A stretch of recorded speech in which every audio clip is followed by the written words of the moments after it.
আরজিকর কাণ্ডের প্রতিবাদে দেশজুড়ে সর্বস্তরের মানুষ যেভাবে প্রতিবাদে সামিল হয়েছেন তা শান্তিপূর্ণ হলে পুলিশের আপত্তির কিছু নেই বলে আগেই জানিয়েছে সুপ্রিম কোর্ট। কিন্তু তা সত্ত্বেও রাজ্য পুলিশ বারবার মিছিলে বাধা দেওয়ার চেষ্টা করছে বলে অভিযোগ। সেই রকমই অভিযোগের একটা মামলায় মিছিলের অনুমতি দিয়েছেন বিচারপতি অমৃতা সিনহা। একই সঙ্গে তার পর্যবেক্ষণ, চারদিকে যে বিক্ষোভ হচ্ছে তা আটকাতে পারবেন। আরজিকর কাণ্ডের প্রতিবাদে কালচারাল অ্যান্ড লিটারারি সংগঠনকে আগামী ৩রা সেপ্টেম্বর রবীন্দ্র সদন থেকে হাজরা মোড় পর্যন্ত বুদ্ধিজীবীদের মিছিলের অনুমতি দিল কলকাতা হাইকোর্ট। বিচারপতি অমৃতা সিনহা নির্দেশ দিয়েছেন, আবেদন মেনে নির্দিষ্ট দিনে নির্দিষ্ট রাস্তায় হবে মিছিল। পুলিশ মিছিলের সময় নিয়ে আলোচনা করবে মিছিলকারীদের সঙ্গে। পুলিশকে দেখতে হবে ট্রাফিক ও নিরাপত্তা। মিছিলের সময়সীমা ও তত্ত্বাবধান করবে পুলিশ। নির্দেশ কলকাতা হাইকোর্টের বিচারপতি অমৃতা সিনহার। আবেদনকারীর আইনজীবী বিল্লদল ভট্টাচার্য বলেন, আরজিকর কাণ্ডের জন্য প্রতিবাদে পথে নামতে চায় বুদ্ধিজীবী মহল ও সাধারণ মানুষ। শান্তিপূর্ণ মিছিল করতে চায় তারা। সাংস্কৃতিক কাজের সঙ্গে যুক্ত মানুষেরা এই মিছিলে থাকবে। এর আগে একাধিক এই ধরনের মিছিলের অনুমোদন চাইতে অনেককেই আদালতে দ্বারস্থ হতে হয়েছে। বিকেল ৩টে থেকে ৮টা পর্যন্ত মিছিল করতে চান। কলকাতা পুলিশের জয়েন্ট কমিশনারের কাছে আবেদন করা হয়, কিন্তু কোনো উত্তর তিনি দেননি। রাজ্যের আইনজীবী অমিতেশ বন্দ্যোপাধ্যায় বলেন, যে রাস্তায় এবং যে সময়ে মিছিল করতে চাইছে সেটা অফিস টাইম, তাই অফিস টাইম অ্যাভয়েড করলে আমরা অনুমোদন দিতে পারবো। তাতে বিচারপতি অমৃতা সিনহার প্রশ্ন, অফিস টাইমে ট্রাফিক নিয়ন্ত্রণ করে রাস্তাঘাট দিয়ে কি মিছিলটা করতে দেওয়া যায় না? এইভাবে মানুষের ক্ষোভ আটকাতে পারবেন?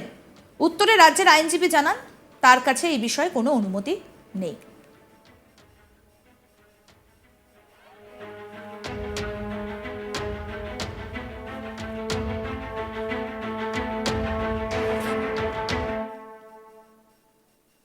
বিচারপতি অমৃতা সিনহা সব পক্ষের বক্তব্য শোনার পর মিছিলের অনুমতি দিয়েছেন। আবেদন মেনে নির্দিষ্ট দিনে নির্দিষ্ট রাস্তায় হবে মিছিল। পুলিশ মিছিলের সময়টা আলোচনা করবে মিছিলকারীদের সঙ্গে। শান্তি শৃঙ্খলা রক্ষার দায়িত্ব পুলিশের। আমাদের প্রতিনিধি মানস নস্কর কি প্রতিবেদন তুলে ধরেছেন, শোনাবো এবার। আরজিকর কাণ্ডের প্রতিবাদে চারদিকে যেভাবে বিক্ষোভ আন্দোলন হচ্ছে তা আটকাতে পারবেন? রাজ্য পুলিশের উদ্দেশ্যে একটি মামলার শুনানিতে এরকমই প্রশ্ন ছুড়লেন বিচারপতি অমৃতা সিনহা। একটি বুদ্ধিজীবী সংগঠন, তারা কলকাতা হাইকোর্টের দ্বারস্থ হয়েছিল মিছিল করার দাবিতে, কিন্তু রাজ্য কলকাতা পুলিশের জয়েন্ট কমিশনার তিনি জানিয়েছেন যে রাস্তা এবং যে সময়ে মিছিলের অনুমতি চাওয়া হয়েছে তা দেওয়া সম্ভব নয়।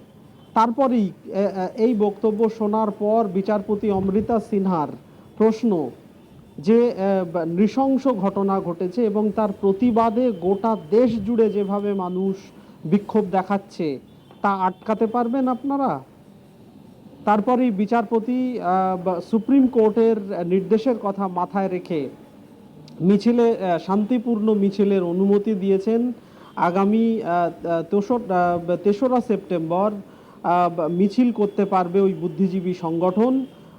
রবীন্দ্র সদন থেকে হাজরা পর্যন্ত মিছিলের অনুমতি চাওয়া হয়েছিল, সেই মিছিলে অনুমতি দিয়েছেন বিচারপতি। পুলিশকে জানিয়েছেন শান্তি শৃঙ্খলা এবং নিরাপত্তা রক্ষার দায়িত্ব পালন করতে হবে পুলিশকে। একই সঙ্গে সংগঠন দুপুর ৩টে থেকে বেলা ৮টার মধ্যে এই মিছিলের সময়সীমা চেয়েছিল। সেখানে বিচারপতি জানিয়েছেন একই দিনে একই রাস্তায় মিছিল হবে, তবে সময়ের ব্যাপারটা পুলিশের সাথে আলোচনা করে নিয়ে করতে পারবে ওই সংগঠন। কালচারাল অ্যান্ড লিটারারি সংগঠন নামে একটি সংগঠন, তারা কলকাতা হাইকোর্টের দ্বারস্থ হয়েছিল মিছিল করার, আরজিকরের ঘটনার প্রতিবাদে মিছিল করার দাবিতে। সেখানে সংগঠনের তরফে আইনজীবী বিল্লদল ভট্টাচার্য তিনি বলেন যে এটি একটি বুদ্ধিজীবীদের সংগঠন।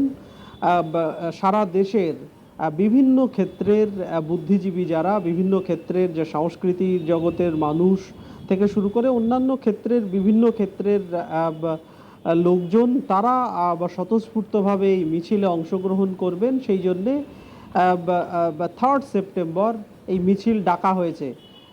মিছিল করার আর্জি জানিয়ে কলকাতা পুলিশের জয়েন্ট কমিশনারের কাছে আবেদন জানানো হয়েছিল, কিন্তু জয়েন্ট কমিশনার সেই আর্জি খারিজ করে দিয়েছেন বা সেই আর্জি বাতিল করেছেন। তারপরেই কলকাতা হাইকোর্টের দ্বারস্থ হতে হয়েছে আমাদের। তিনি একই সঙ্গে জানান যে সাম্প্রতিককালে একাধিকবার বিভিন্ন ক্ষেত্রে মিছিলের দাবিতে বিভিন্ন সংগঠন বা ব্যক্তিকে কলকাতা হাইকোর্টের দ্বারস্থ হতে হচ্ছে। শান্তিপূর্ণ মিছিল করার অধিকার সবার রয়েছে। সুপ্রিম কোর্ট এই মামলার সূত্রেই ইতিমধ্যেই সুপ্রিম কোর্টের প্রধান বিচারপতি ডিওয়াই চন্দ্রচূড়ের বেঞ্চ ইতিমধ্যেই জানিয়েছে শান্তিপূর্ণভাবে মিছিল করতেই পারে যে কোনো সাধারণ মানুষ, বা সেই মিছিলে বাধা নেই বা সেই মিছিলে বাধা দেওয়া যাবে না, অনুমতি বাতিল করা যাবে না। তার সত্ত্বেও রাজ্য পুলিশ, কলকাতা পুলিশ বা মিছিলে অনুমতি দিচ্ছে না। তারপরেই বিচারপতি অমৃতা সিনহা রাজ্য পুলিশের কাছে জানতে চান এই বিষয়ে। রাজ্যের আইনজীবী অমিতেশ বন্দ্যোপাধ্যায় তিনি জানান যে মিছিলের বিষয়ে রাজ্যের কোনো আপত্তি নেই বা পুলিশের কোনো আপত্তি নেই, কিন্তু যে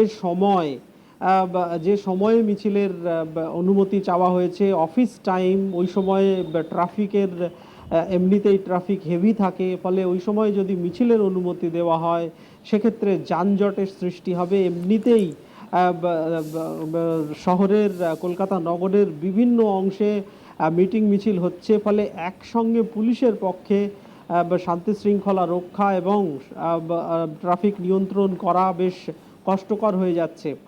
রাজ্যের আইনজীবীর বক্তব্য শোনার পর বিচারপতি অমৃতা সিনহা বলেন যে যেভাবে মানুষ ক্ষোভে ফেটে পড়েছে, এইভাবে মিছিল বন্ধ করে দিয়ে অনুমতি না দিয়ে আপনারা আটকাতে পারবেন? বরং যে সময়ে তারা করতে চাইছে সময়টা কিছুটা অদল বদল করে যে দিন এবং যে রাস্তায় করতে চাইছে সেই রাস্তাতেই অনুমতি দিচ্ছে আদালত। সময়ের ব্যাপারটা আপনারা নিজেদের মধ্যে একটু আলোচনা করে নিন। কিন্তু ৩রা সেপ্টেম্বর ওই মিছিল, বুদ্ধিজীবী সংগঠনের যে মিছিল, সেই মিছিল তারা করতে পারবে বলে নির্দেশে জানিয়েছেন বিচারপতি অমৃতা সিনহা। ফলে আগামী ৩রা সেপ্টেম্বর কালচারাল অ্যান্ড লিটারারি সংগঠন তারা যে মিছিলের আবেদন জানিয়েছিল আরজি করের ঘটনার প্রতিবাদে, সেই মিছিল তারা করতে পারবে বলে জানিয়েছে কলকাতা হাইকোর্ট। বিচারপতি অমৃতা সিনহা সেই মিছিলের অনুমতি দিয়েছেন। একই সঙ্গে পুলিশকে শান্তি শৃঙ্খলা ও নিরাপত্তা রক্ষার দিকে নজর রাখতে বলেছেন বিচারপতি।